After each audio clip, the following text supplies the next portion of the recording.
Selamat siang teman-teman semua. Untuk kelas C kita bertemu di Farker, Saraf, dan Renal ya.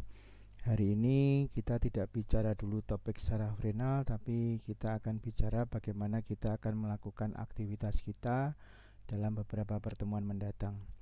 Di LMS sudah tersedia PowerPoint. Yang pertama nanti terkait dengan PCNE yang akan saya sampaikan. PCNE ini sebetulnya sudah pernah kita sampaikan di Farker Pulmo Cerna, tapi waktu itu mungkin belum begitu mendalam dan waktu itu baru pandemi untuk pertama kali, sehingga mungkin juga belum sepenuhnya bisa dipahami, sehingga ini diulang sebagai sebuah proses repetisi ya.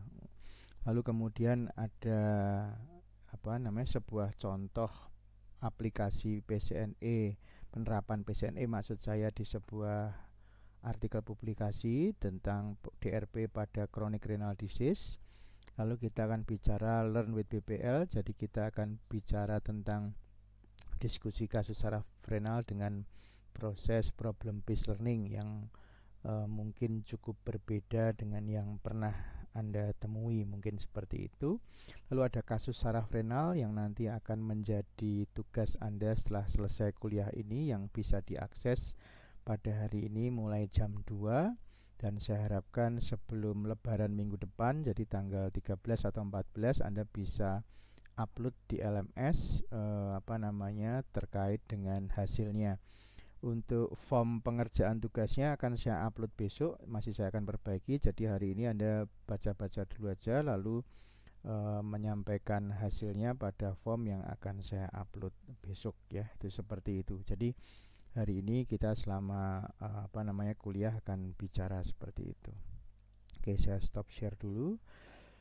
Saya akan mulai dengan PCNE ya. Oke, teman-teman, PCNE ini seperti yang sudah saya sampaikan di depan, sudah pernah saya sampaikan pada waktu Farker Pulmo Cerna, tapi mungkin sudah agak lama, 1 tahun, dan karena jarang dipakai juga, mungkin kita juga lupa. Sebenarnya di PCNE ini diajari untuk melakukan pola pikir ya. Sebenarnya PCNE, CIPOL ya, yang arahnya drug related problem, kemudian SOAP dan sebagainya, itu semua adalah sebuah proses berpikir. Dengan kita mengetahui proses berpikir itu, maka kita akan bisa menyelesaikan berbagai kasus-kasus, khususnya dalam bidang entah farmakoterapi, pasien care proses dan sebagainya, sehingga materi apapun selalu bisa Anda selesaikan dengan prosedur-prosedur yang pernah Anda peroleh ya. Salah satunya yang akan saya sampaikan di sini adalah PCNE. Nah, mengapa menggunakan PCNE di sini? Jadi ini saya masukkan PCNE di sini menarik karena ini menjadi sebuah problem solving cycle yang sangat Anda perlukan nanti pada saat Anda akan bekerja ya. Jadi Anda bayangkan ini keterangan di slide ini sebagai berikut ya. Jadi kalau Anda bekerja, itu pasti Anda akan mendapatkan tantangan atau mendapatkan problem yang harus diselesaikan.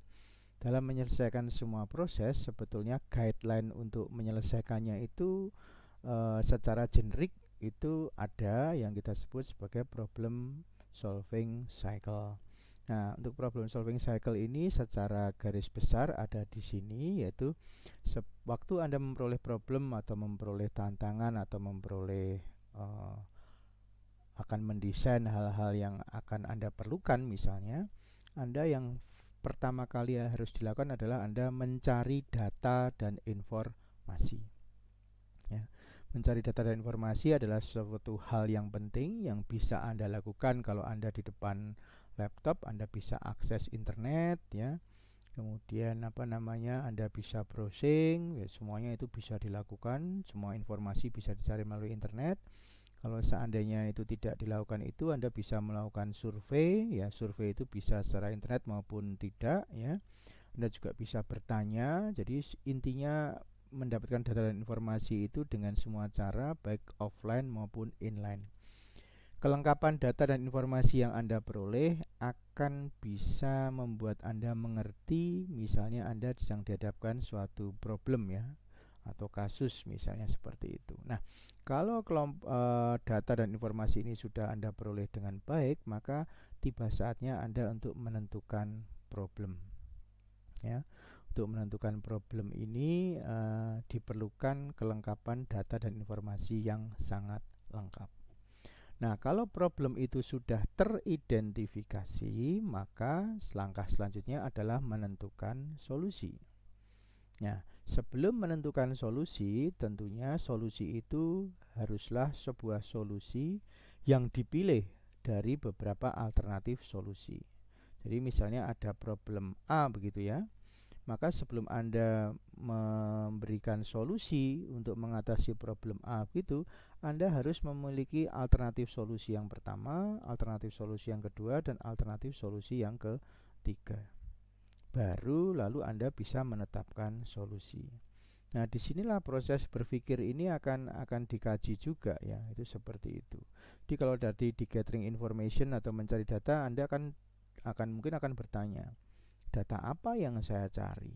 Ya, data apa yang saya cari?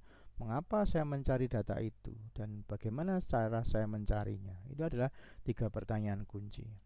Kalau terkait problem, ya waktu Anda menulis problem, Anda akan bertanya apakah problem ini benar? Apakah problem ini memang harus diselesaikan? Ya, pertanyaannya selalu akan begitu. Itu terkait dengan penting atau genting, yaitu misalnya begitu. Nah, begitu solusi itu sudah dipilih, Anda pasti akan ditanyai, mengapa solusi ini dipilih? Nah, kalau Anda bertanya mengapa solusi ini dipilih, Anda harus menjawab, kami memiliki beberapa alternatif solusi. Solusi 1, 2, dan 3. Saya memilih solusi 2 karena, nah ini adalah sebuah jawaban yang diinginkan dari seorang mahasiswa. Lalu ada record and report ya. Record and report itu artinya semua informasi, semua data yang diperoleh untuk menyelesaikan solusi dan sebagainya itu semua akan direkam ya. Di record itu direkam, semua itu direkam. Lalu waktu dilaporkan, kita pilih informasi-informasi yang memang relevan dengan tujuan kita menyelesaikan kasus itu. Ya, ada informasi-informasi yang mungkin sudah kita pilah, oh ini kurang pas, atau ada yang oh ini terlalu berlebihan, maka kita akan memilih sesuatu yang pas untuk di-report atau dilaporkan. Setelah itu, kita akan mengkomunikasikannya dengan pihak lain atau belajar effective communication di situ. Nah, semuanya itu harus dilakukan dalam sikap dan perilaku profesional. Nah, apa kaitannya dengan studi kasus di Farker saraf renal ini? Ya, tentunya misalnya Anda nanti mendapatkan sebuah studi kasus masalah terapi obat pada gangguan renal ya. Gangguan renal kan macam-macam misalnya begitu. Anda harus mencari data apa yang saya perlukan untuk mengatasi problem pada gangguan renal ini, misalnya gitu.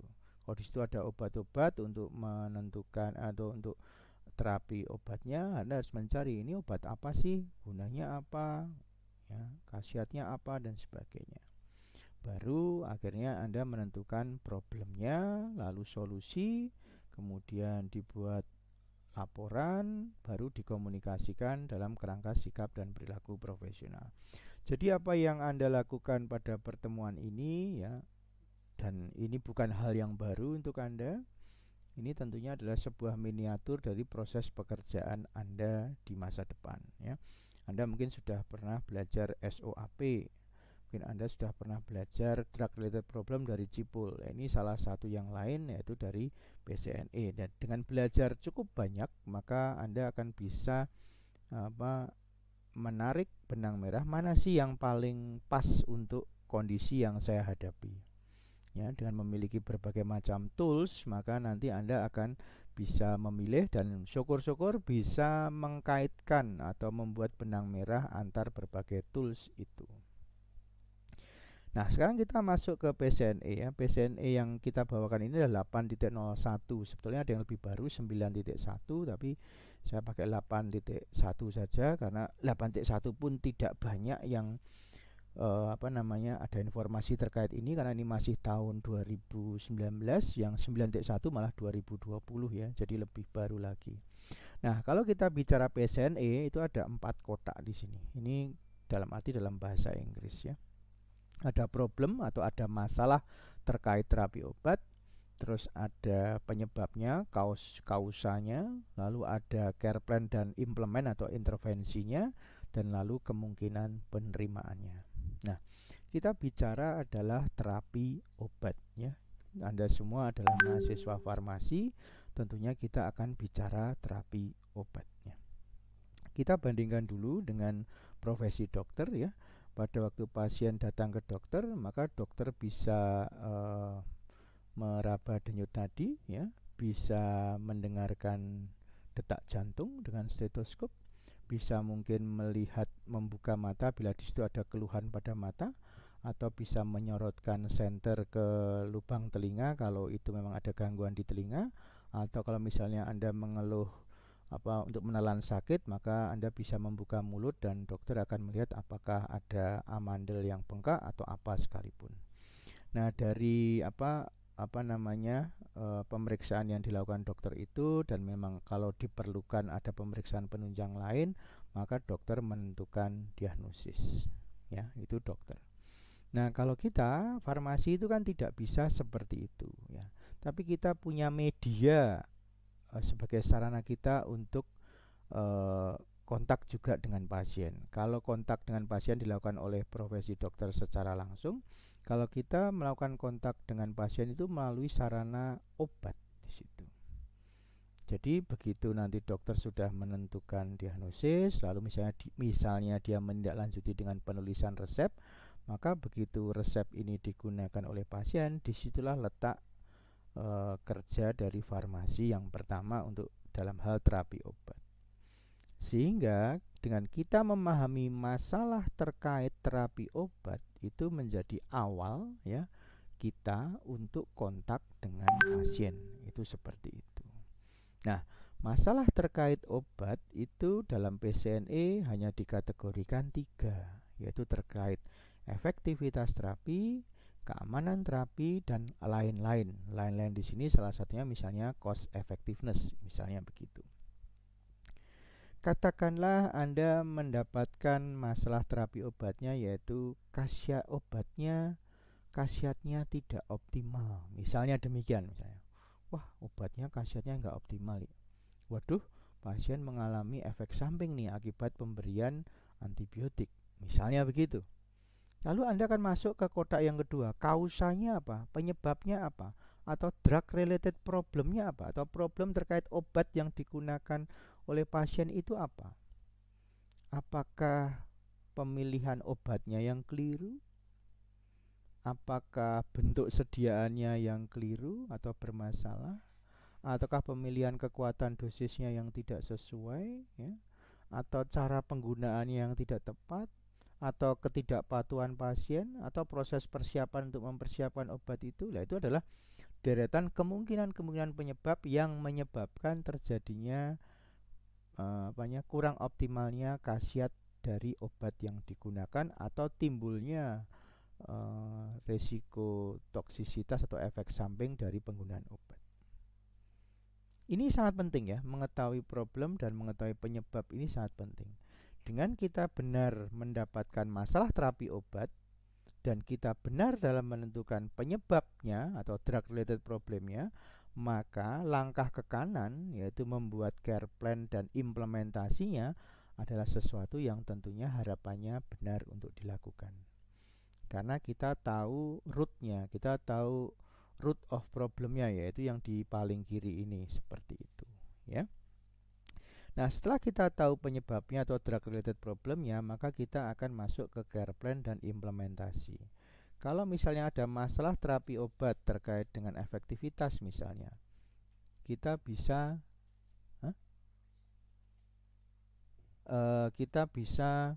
sebentar ya, bentar. Kita bisa ada di situ. Kita bisa menggunakannya Kita bisa menggunakan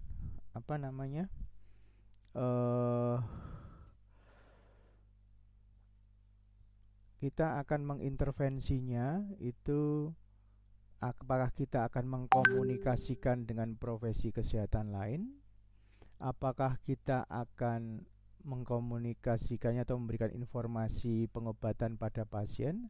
Ataukah kita akan melakukan intervensi pada obat yang ada tersebut? Itu yang 3 besarnya, atau lain-lain. Nah, pada waktu kita melakukan implementasi ini, bisa jadi apa yang sudah kita rencanakan dan implementasikan bisa jadi diterima atau tidak diterima. Sehingga nanti hasil akhirnya adalah drug related problemnya ini, apa masalah terkait obatnya ini tidak terselesaikan atau unknown, terselesaikan, sebagian terselesaikan, atau sama sekali tidak terselesaikan. Ini pola pikir dari PCNE ya. Kurang lebih sebetulnya sama dengan SOAP yang pernah Anda peroleh, tapi nanti perbedaannya di mana kita akan bisa sampaikan. Nah, di sini dalam pasien care proses dalam menggunakan PCNE ini kita punya 5 tahapan, yaitu collect, assess, plan, implement, dan follow up. Collect, susun semua informasi subjektif dan objektif yang perlu Anda kumpulkan. Kalau dalam SOAP itu S dan O. Lalu assess, gunakan data pasien kemudian lakukan analisis dari informasi yang berhasil dikumpulkan untuk identifikasi masalah dan menyusun prioritas dalam mengatasinya. Kalau dalam SOAP itu A. Kalau dalam PCNE itu kita menentukan problem dan menentukan kausanya atau penyebabnya. Lalu plan, itu care plan, susunlah rencana individu yang berbasis evidence dan cost efektif. Ya, itu plannya ada di P semua itu. Kalau yang di PCNE ada di intervention itu plan dan implement. Jalankan rencana yang telah disusun, berkolaborasi dengan tenaga kesehatan lain serta pasien. Ini kata kunci. Dalam PCNE juga dikatakan di intervention itu rencana yang telah disusun itu dijalankan dengan berkolaborasi dengan tenaga kesehatan lain maupun dengan pasien. Setelah itu follow up, susunlah parameter monitoring dan evaluasinya. Sebagai contoh misalnya seorang apoteker yang mengukur tekanan darah pasien itu tidak dimaksudkan untuk mendiagnosis, tapi untuk mengetahui apakah misalnya terapi obat hipertensi yang digunakan oleh pasien itu sudah apakah terapi obat yang digunakan pasien sudah mampu menurunkan tekanan darah dari pasien tersebut. Itu seperti itu.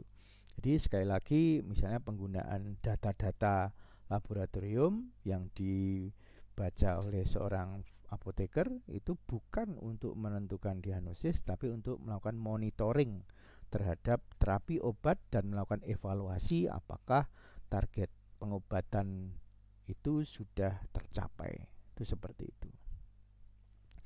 Nah, kita masuk ke PCNE System yang versi 8.02 ya. Ada tadi sudah kita sampaikan di 4 kotak tadi ya. Ada problem, ada kaus atau penyebabnya, plan intervention dan intervention acceptance, lalu terakhir status of DRP.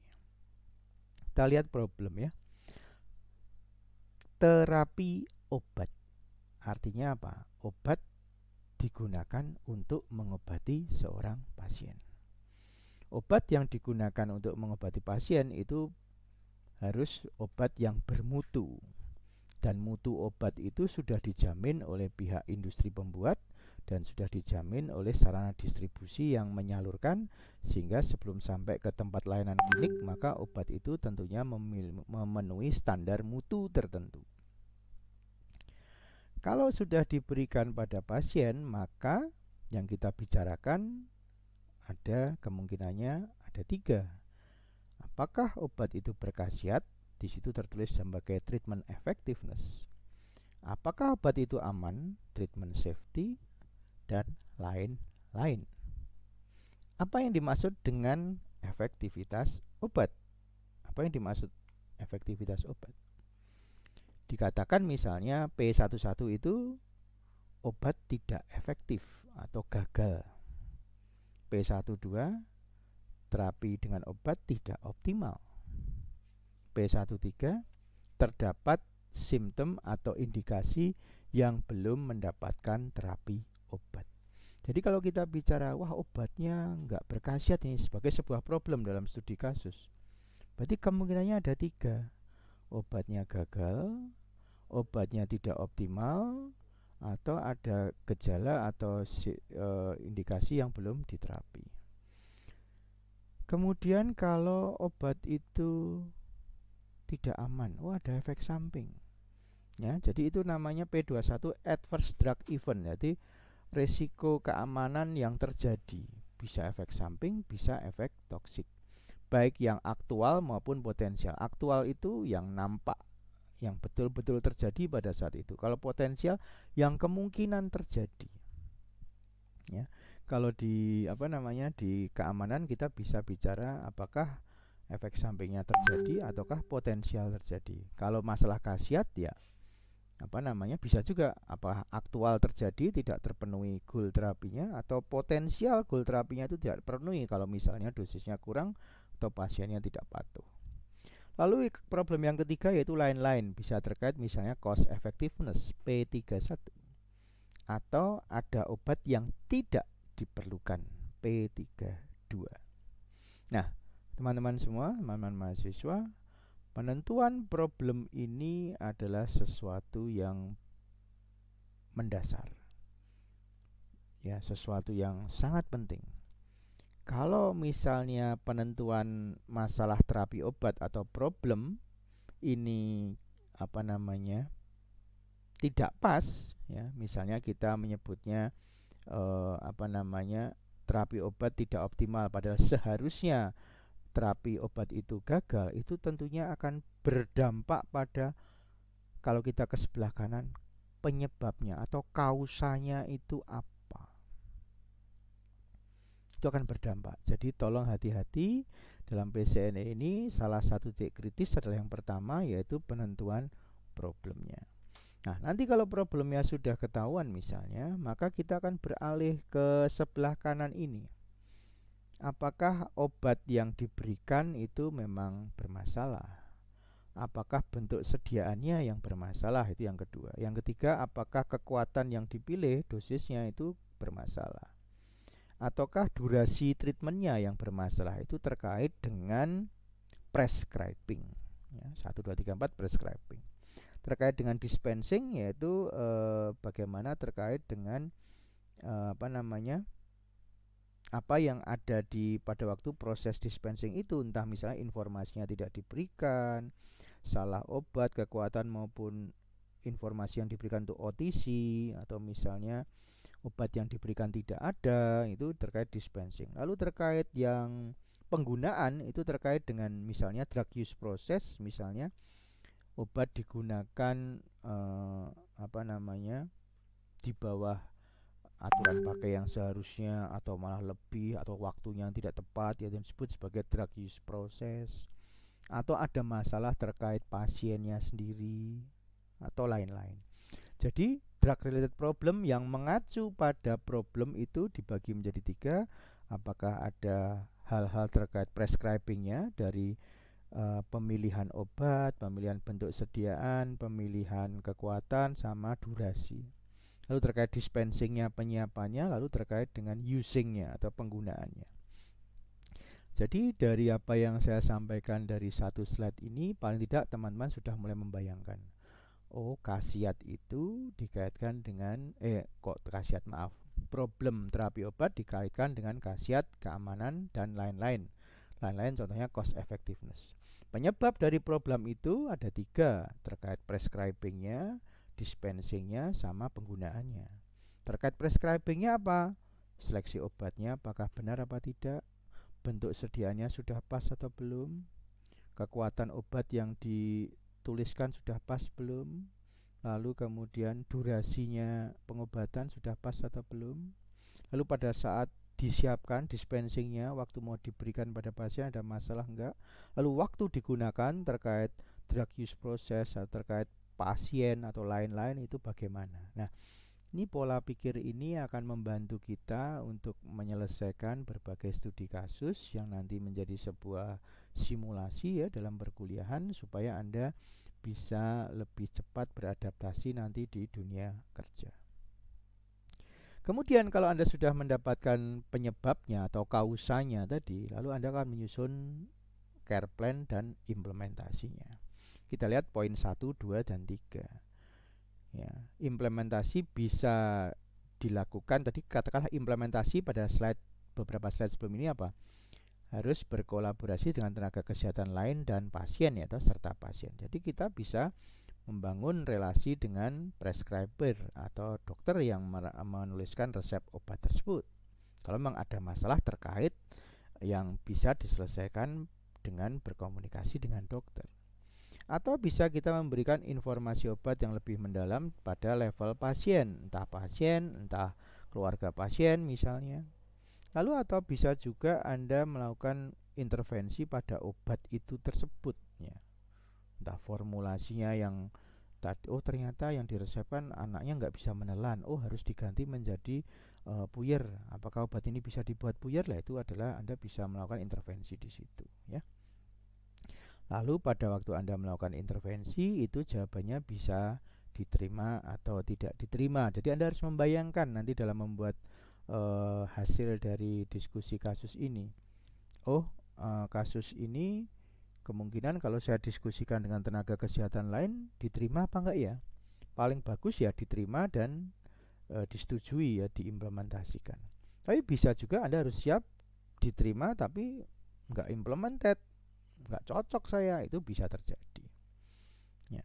Lalu kemudian bisa juga intervensi sejak awal tidak diterima, misalnya, wah enggak mau saya, itu enggak cocok, tidak sesuai dengan pengalaman saya.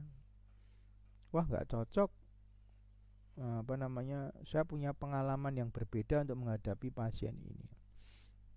Nah, jadi teman-teman, pada langkah awal kita memberikan sebuah intervensi pasti kita didukung oleh evidence base ya. Semua mahasiswa farmasi dilatih untuk bisa melakukan searching informasi di website, di buku, di jurnal dan sebagainya untuk bisa memberikan critical appraisal. Ya, itu sebagai langkah awal, memang semuanya ada di situ. Tapi ingat, tenaga kesehatan lain memiliki pengalaman juga di situ, dan Anda suatu saat juga seiring dengan jam terbang Anda akan memiliki pengalaman di situ. Sebagai contoh misalnya begini. Ada orang gatal-gatal dan obatnya cetirizine. Itu sudah benar ya. Cetirizine-nya dipakai berapa kali? 1 kali, misalnya aturannya 1 sampai 2 kali. Kalau gatalnya sudah nggak hilang ya sudah gitu. Kalau itu sebagai sebuah swamedikasi. Tapi ada orang, saya kalau pakai 1 itu memang gatalnya hilang. Tapi kok saya kerasa melayang-layang nggak nyaman ya, sehingga saya merasa tidak bisa tidur dengan nyenyak. Tapi kalau dosis obatnya ini saya separuhkan, saya potong separuh, gatalnya hilang dan saya tetap malah bisa tidur dengan nyenyak. Tidak ada rasa tidak nyaman waktu tidur. Ini kalau ada pasien yang bercerita pada Anda tentang itu, berarti Anda harus ingat, ini namanya individualisasi dosis.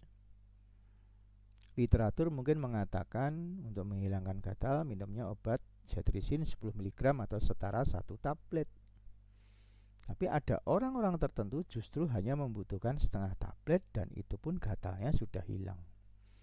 Nah, cerita dari pasien Anda tadi, kalau misalnya Anda melakukan monitoring penggunaan obat, misalnya dalam sebuah ceritanya pasien bercerita seperti itu, itulah pengalaman klinik Anda terkait dengan obat. Jadi, ada referensi dan ada pengalaman klinik. Nah, apa maksud saya mengatakan ini? Jadi, dalam melakukan intervensi, dalam kita bertemu dengan tenaga kesehatan maupun bertemu dengan pasien, kadang apa yang kita sampaikan kalau misalnya itu berdasarkan literatur atau evidence, bisa jadi tenaga kesehatan atau pasien itu memiliki pengalaman yang berbeda, sehingga care plan ataupun implementasi yang kita sodorkan itu tidak sepenuhnya bisa diimplementasikan dengan sesuai dengan yang kita sarankan. Nah, itu yang harus kita bayangkan sejak awal adalah itu. Ya, dengan demikian kita akan semakin belajar, belajar dan belajar ya. Jadi kalau wah ini kok nggak cocok ini evidence-nya ini loh. Kita kan belum tentu 100% benar juga kan. Kan gitu. Tapi kita harus berefleksi kalau kita memberikan care plan lebih banyak ditolaknya dibanding diterimanya, kita harus refleksi jangan-jangan yang kita sampaikan itu based on reference saja. Mungkin kita belum melakukan observasi pada pasien tersebut. Kan apoteker juga boleh visite toh terkait dengan terapi penggunaan obat. Ya, nah ini harusnya dimanfaatkan kalau nanti suatu saat Anda bekerja di layanan klinik dan bisa untuk berkomunikasi dengan pasien sampai pada level itu adalah sesuatu hal yang sangat baik. Lalu status DRP tadi sudah saya sampaikan, tidak akan saya bahas lebih jauh. Oke. Baik, saya stop sebentar untuk ini. Sebentar, saya stop sebentar untuk ini. Sebentar.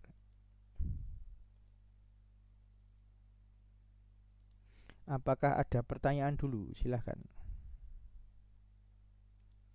Apakah ada pertanyaan? Silahkan. Kalau ada pertanyaan, silahkan untuk bertanya dulu sebelum saya masuk ke contoh artikel.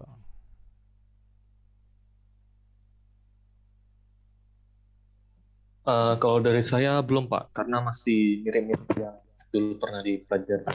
Sudah ya? Sudah. Tinggal ini refresh ya. Oke. Baik, sekarang kita melihat contoh penerapannya dalam sebuah penelitian. Ya. Oke, ini kita lihat penelitiannya. Anda bisa download itu, yang itu di situ. Ini tentang gangguan ginjal. Ya, ini contohnya di sini ya. Drug related problem in chronic disease patient in all Indonesian hospital in an Indonesian hospital. Do the problem really matter ya.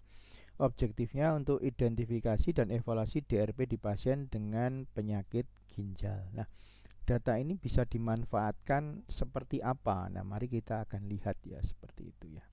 Kita based on data aja ya, based on data. Jadi misalnya Anda suatu saat mendapatkan kasus tentang gangguan ginjal kronis gitu ya, dan Anda mendapatkan artikel ini. Pada artikel ini bisa menjadi sebuah guideline di situ. Jadi ternyata kalau dari tabel 2 jadi apa namanya, berbagai obat yang diberikan pada pasien yang mengalami gangguan ginjal ternyata tidak hanya obat ginjal saja ya, tapi ada obat kardiovaskular, ada obat untuk gangguan elektrolit, ada gastrointestinal dan antiinfeksi ya. Ini besar-besar ya. 17, 15, 11 sama 8%. Ini berarti besar-besar. Saya ambil contoh 4 saja supaya kita bisa membayangkan bahwa chronic renal disease pasti mendapatkan obat yang cukup banyak ya, cukup banyak ya. Itu seperti itu. Jadi tidak hanya satu, pasti obatnya lebih dari satu, bisa dua, bisa tiga, bisa empat, bisa lima dan seterusnya. Nah, ini pasti akan menimbulkan problem dalam pengobatan gangguan penyakit ginjal ini. Nah, kita lihat ini problem satunya ya, kita lihat ya. Ini sebenarnya mirip dengan 801 tapi ini lebih lama, tapi kita akan lihat ya. Data ini apa yang bisa kita manfaatkan ya. Terkait efektivitas terapi. Di sini proses terbesar adalah penggunaan obat tidak optimal, itu menduduki porsi paling tinggi. Terus efek obat tidak efektif itu di bawahnya 9,8%. Lalu ada indikasi yang belum diterapi itu menduduki posisi yang ketiga yaitu 8,6%. Artinya dari data ini kita mendapatkan informasi di sebuah rumah sakit di Indonesia untuk penyakit ginjal dari N sama dengan 1026 ya, 1026 jadi besar ya. Jadi apa namanya, masalah utama terkait terapi obat pada hal khasiat obat itu adalah efek obat tidak optimal. Nah, kalau efek obat tidak optimal, apa nanti penyebabnya itu yang harus dilihat. Lalu yang efek obat itu gagal ternyata jauh lebih kecil, yaitu 9,8. Nah, paling tidak Anda dengan artikel ini Anda sudah bisa memiliki informasi. Jadi kalau Anda menangani kasus tentang gangguan penyakit ginjal, terapi obat pada pasien gangguan ginjal kronis, oh ini dari hasil penelitian mayoritas adalah efek obatnya tidak optimal. Mari kita lihat tidak optimalnya di mana gitu ya. Ya, tidak optimalnya apakah di level nantinya di prescribingnya bermasalah, atau terkait dispensingnya, atau terkait penggunaannya. Itu kita langsung sudah berpikir itu arahnya kemana gitu ya. Kemudian terkait problem 2, ada tidaknya resiko efek samping atau efek toksik. Kita lihat di sini ada efek samping tapi non tidak, bukan berupa alergi. Besar ini kasusnya, terutama potensial DRP-nya 370 dibandingkan dengan aktual DRP-nya. Ya, ini 38,9%. Ada efek toksik? Ada. Ya, sekitar 6,8%. Artinya Anda terus harus lebih hati-hati nih. Jadi dari sisi khasiat bermasalah pada efek obat tidak optimal, itu yang kemungkinan akan terjadi. Tetapi juga melihat ada kejadian efek samping yang bukan alergi yang potensial terjadi di masa depan. Wah, apa ini ya? Pasti Anda terus berpikir. Kalau problem ini terjadi terkait keamanan, apakah terkait dengan penggunaan obatnya, Anda langsung berpikir use. Kalau terkait keamanan itu kan berarti obat itu sudah masuk kan. Kok obat itu menjadi tidak aman? Mengapa?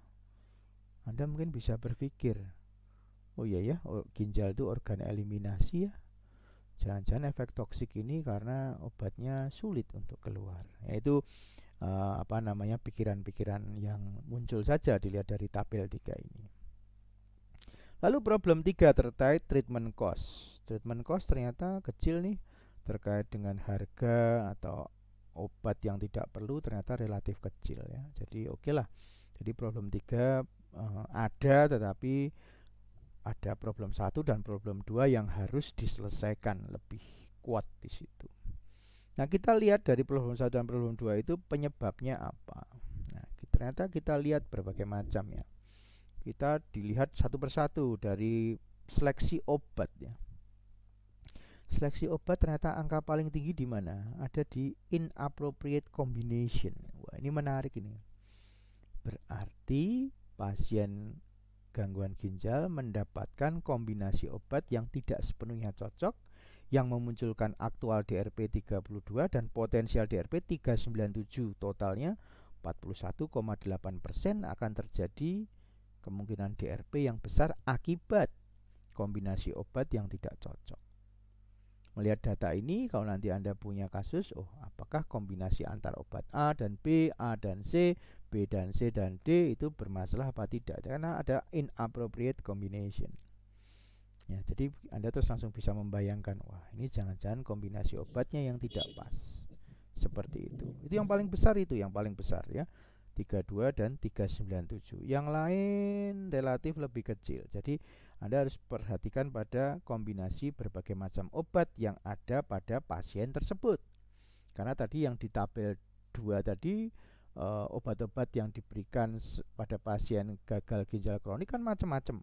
Nah, itu nanti seperti itu. Lalu terkait bentuk sediaan, ternyata tidak terlalu masalah ya. Lalu terkait pemilihan kekuatan obat, masalahnya di mana? Nah, kita lihat sebelah kanan. Paling tinggi ada di pharmacokinetic problem ya.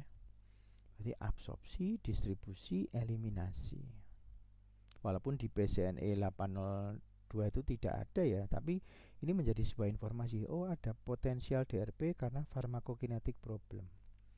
Bisa jadi ini gangguan ginjal kok.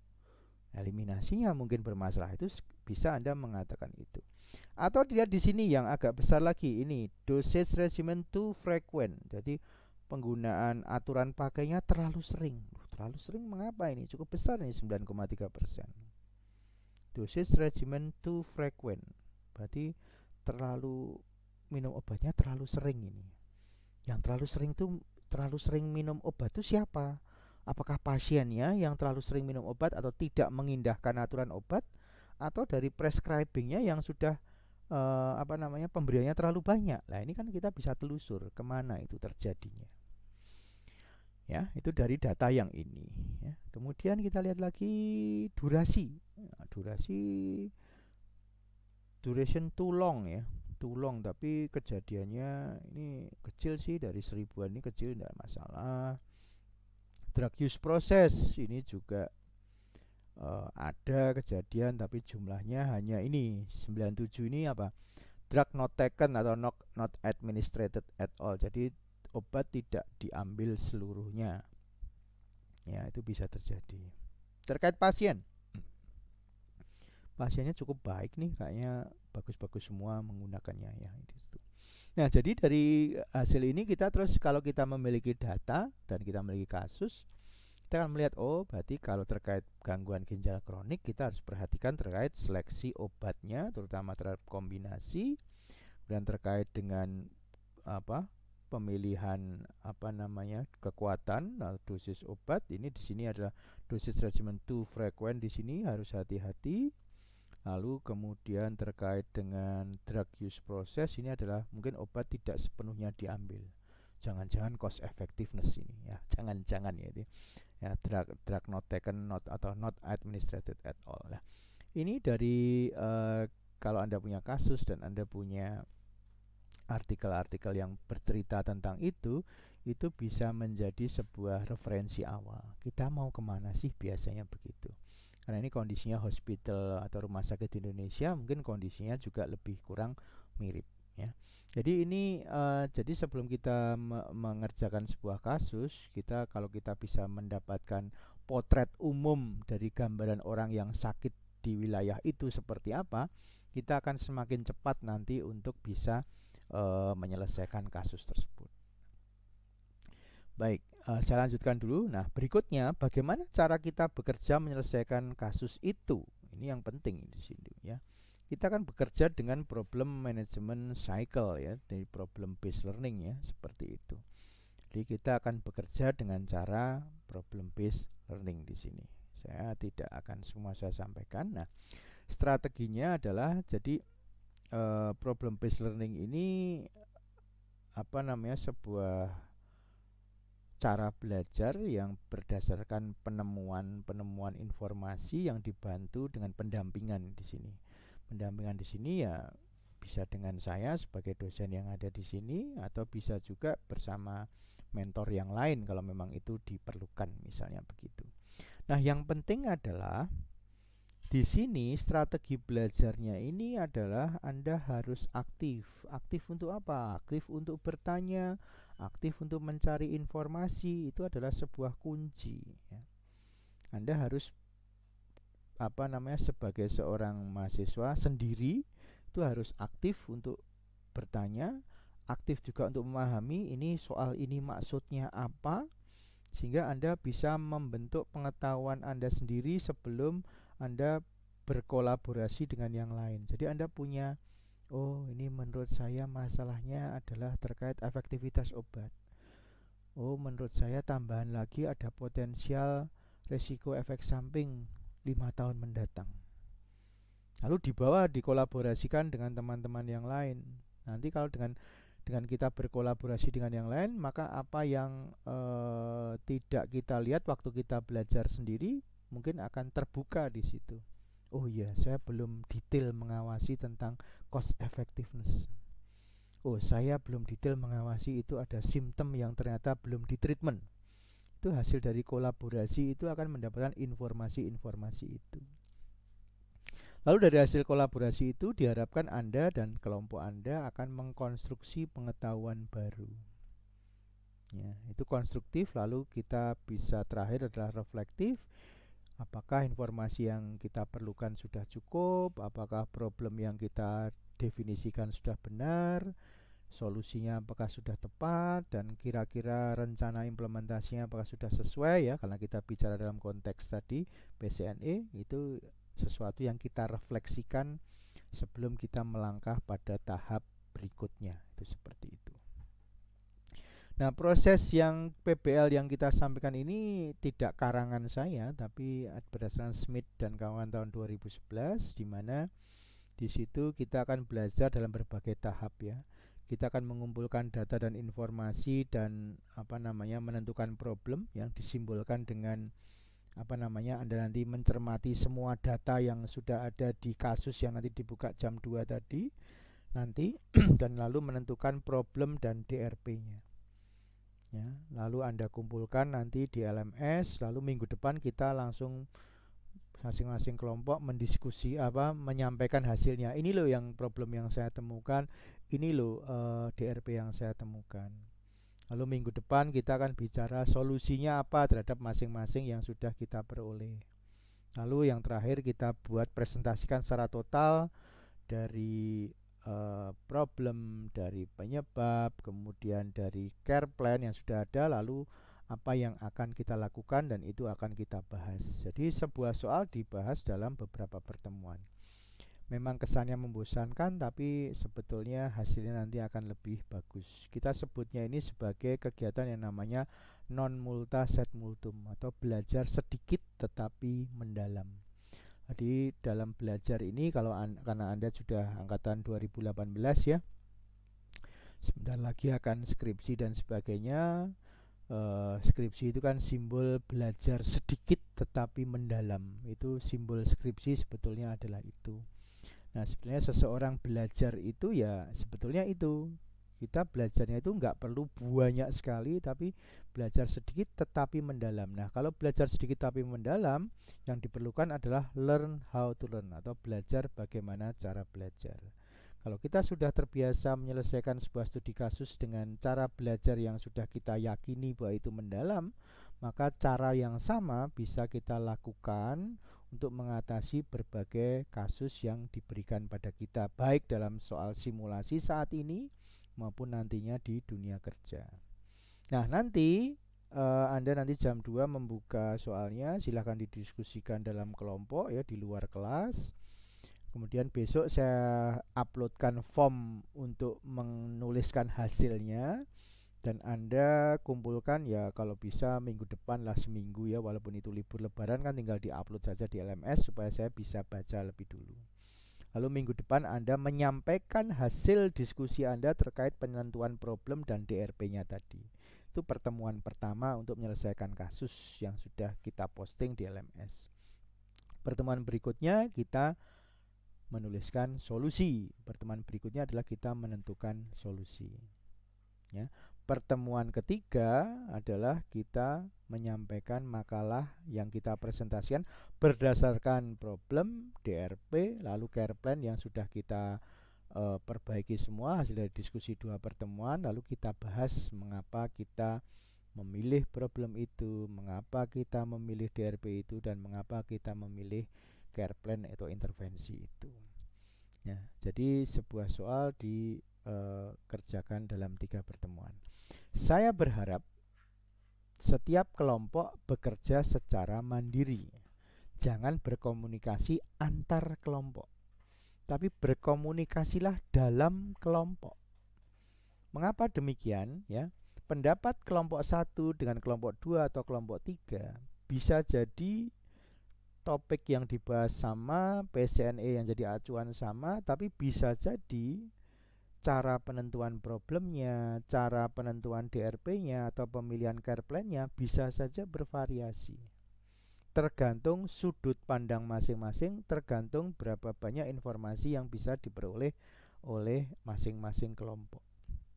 Kalau semua kelompok bisa belajar secara mandiri per kelompok, tidak mengkomunikasikan antar kelompok, nanti dalam tiap pertemuan, dalam pertemuan tentang penentuan problem, solusi, lalu perform gitu, Anda akan diperkaya oleh pendapat masing-masing kelompok.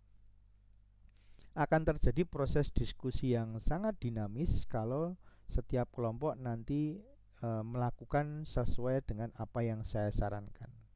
Saya mohon nanti Mas Victor sebagai ketua kelas betul-betul menanamkan ini ke semua kelompok supaya kita bisa mendapatkan proses diskusi yang baik ya. Karena dengan proses diskusi yang baik nanti akan terbentuk sebuah pola pikir yang baik juga. Ini yang akan sangat Anda perlukan nanti di praktek kefarmasian setelah Anda lulus. Ya, jadi saya minta tolong betul. Jadi setiap ini nanti kita nanti minggu-minggu depan isinya adalah diskusi-diskusi terhadap hasil-hasil yang sudah Anda peroleh di luar, itu seperti itu. Dan hasilnya didiskusikan per tahap. Karena bisa jadi dalam sebuah tahap satu Anda sudah punya sebuah konklusi problem dan DRP-nya, tapi bisa jadi setelah mendengarkan dari pendapat lain, oh iya ya, saya belum melihat dari sisi itu ya, Anda bisa perbaiki. Begitu. Jadi dalam diskusi kasus PPL ini tidak ada kelompok yang 100% benar dan juga tidak ada yang 100% salah. Semuanya akan saling melengkapi untuk mendapatkan perform yang terbaik nantinya di pertemuan yang terakhir. Nanti setelah kita perform dengan satu kasus ini, tentunya Anda masing-masing akan mendapat tambahan satu kasus lagi yang bisa Anda repetisi sebagai di luar pertemuan ini, supaya Anda menjadi lebih mahir di situ, ya. Ini penggalian data dan informasi, ini akan saya skip, ini formnya bukan ini, ya. Lalu yang penting penggalian data dan informasi ini Anda menggunakan segala macam sumber daya yang Anda miliki, terutama akses internet, karena saat ini sedang dalam kondisi pandemi, entah dalam bentuk browsing, kemudian pertemuan kelompok secara virtual dan sebagainya, itu Anda manfaatkan betul untuk menggali data dan informasi, artinya memaknai data dan informasi yang kita berikan di dalam soal tersebut, itu yang penting di situ. Lalu penentuan problem, saya kasih contoh ya. Ini contohnya tentang DM ya, tidak tentang saraf renal. Seorang laki-laki 60 tahun telah mengkonsumsi metformin dengan aturan dosis 2 kali 500 mg per hari selama 3 bulan. Di akhir bulan ketiga diperoleh data lab kadar glukosa puasa sebesar 150, glukosa 2 jam setelah makan 220 mg per desiliter, HbA1c-nya sebesar 8,2%. Tentukan problem kasus di atas. Ada 3 kemungkinan jawaban mahasiswa, ya. Jawaban yang tidak cocok dari 3 ini adalah yang pertama, karena kita bicara tentang terapi obat. Jadi kalau Anda menentukan problemnya adalah penyakit diabetes dari pasien tidak terkontrol, itu sebenarnya tidak salah, tapi tidak cocok karena kita dalam PCNE ini kita belajar tentang masalah terapi obat. Anda menjawabnya adalah penyakit DM. Ya, kita tidak akan bicara tentang penyakitnya, tapi bicara tentang terapi obatnya. Sehingga problem yang seharusnya Anda tulis adalah pilihan yang kedua dan ketiga. Penggunaan metformin kurang optimal atau penggunaan metformin tidak efektif. Semuanya akan punya argumentasi tersendiri, mana yang betul-betul akan Anda pilih. Apakah kurang optimal atau tidak efektif, itu seperti itu, ya. Itu yang paling benar adalah jadi entah yang kedua atau yang ketiga, ya. Katakanlah misalnya Anda yakin jawabannya adalah penggunaan metformin itu kurang optimal. Kalau penggunaan metformin kurang optimal dalam menurunkan glukosa darah, maka sebelum Anda mendapatkan hasil solusi yang di kotain biru ini, Anda harus bisa menerangkan solusi ini saya peroleh dari alternatif solusi ini.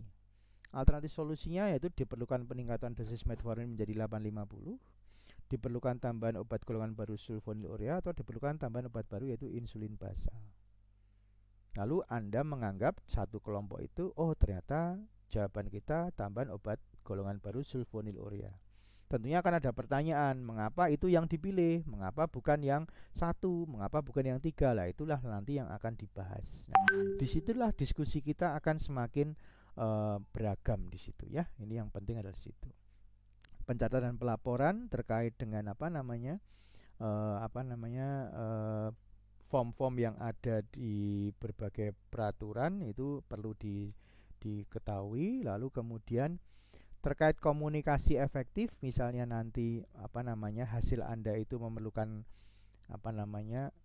kolaborasi implement dengan yang lain, misalnya apakah Anda akan berkomunikasi dengan tenaga kesehatan, apakah akan berkomunikasi dengan keluarga pasien, ataukah berikan komunikasi langsung pada pasien. Itu adalah sesuatu hal yang mungkin bisa Anda pilih. Kalau pasiennya tadi usianya 75 atau 80 mungkin sudah sering lupa, maka komunikasi dengan keluarga pasien adalah sebuah pilihan, itu seperti itu. Ya. Lalu terakhir sikap dan perilaku profesional. Itu kalau kita melakukan role play dan sebagainya, mungkin ini adalah sesuatu yang tepat.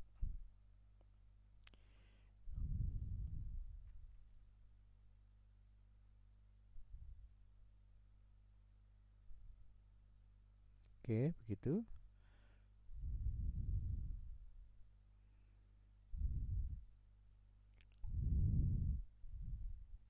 Oke, baik. Apakah ada yang akan ditanyakan untuk teman-teman terkait dengan apa yang akan kita kerjakan pada pertemuan berikutnya? Ya, jadi kita akan bekerja dengan cara yang sudah saya sampaikan tadi, ya, pelajari PCNE-nya, pelajari materi artikelnya, lalu kemudian